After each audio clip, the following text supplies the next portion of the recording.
La place de la femme, c'est à la cuisine. Fâchez-vous comme vous voulez, je m'en fous. Hello tout le monde, je vous retrouve aujourd'hui pour une nouvelle vidéo.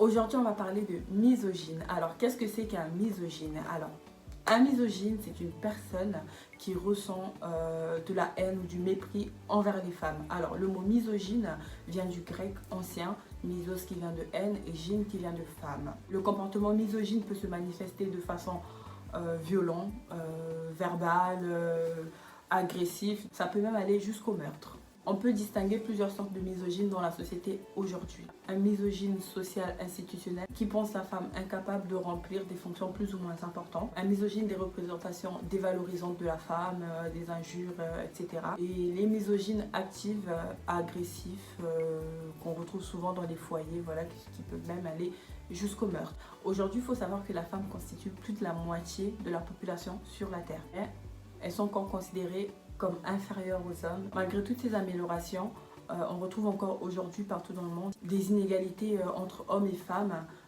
causées par leur sexe. L'organisation caritative britannique Thomson Reuters a interrogé plus de 500 experts travaillant dans les ONG, les hôpitaux et les institutions du monde entier afin de réaliser un classement des pays les plus dangereux pour les femmes.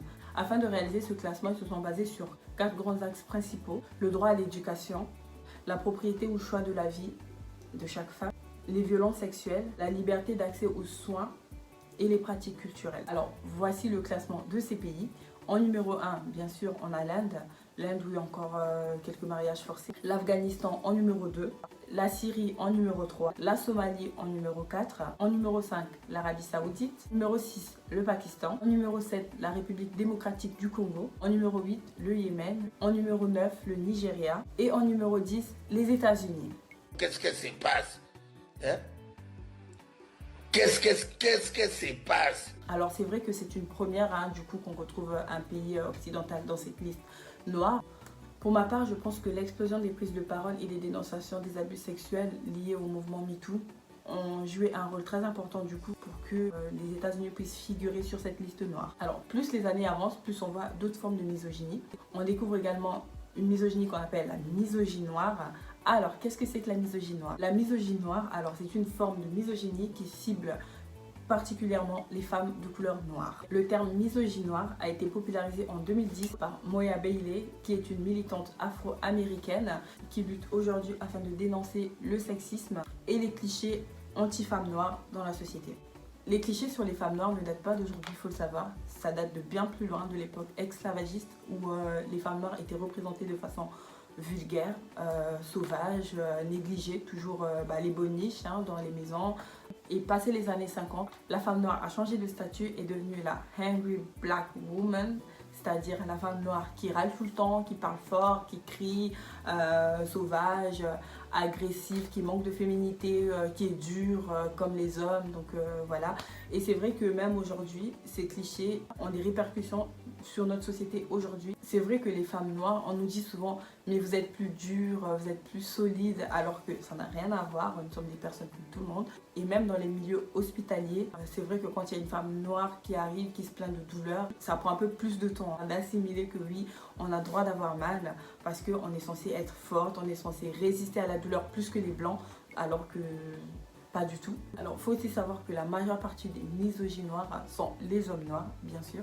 Beaucoup d'hommes noirs disent alors moi jamais de la vie je pourrais être avec une africaine, les africaines sont trop agressives, manque de tendresse, j'ai l'impression de sortir avec ma mère, alors là c'est pas comment. Mais bon, après comme dit, on a le droit d'avoir ses opinions, on a le droit d'avoir ses positions, mais pas de renier qui on est. On n'a pas le droit de mettre à l'écart carrément sa culture et ce qu'on est parce qu'on a honte.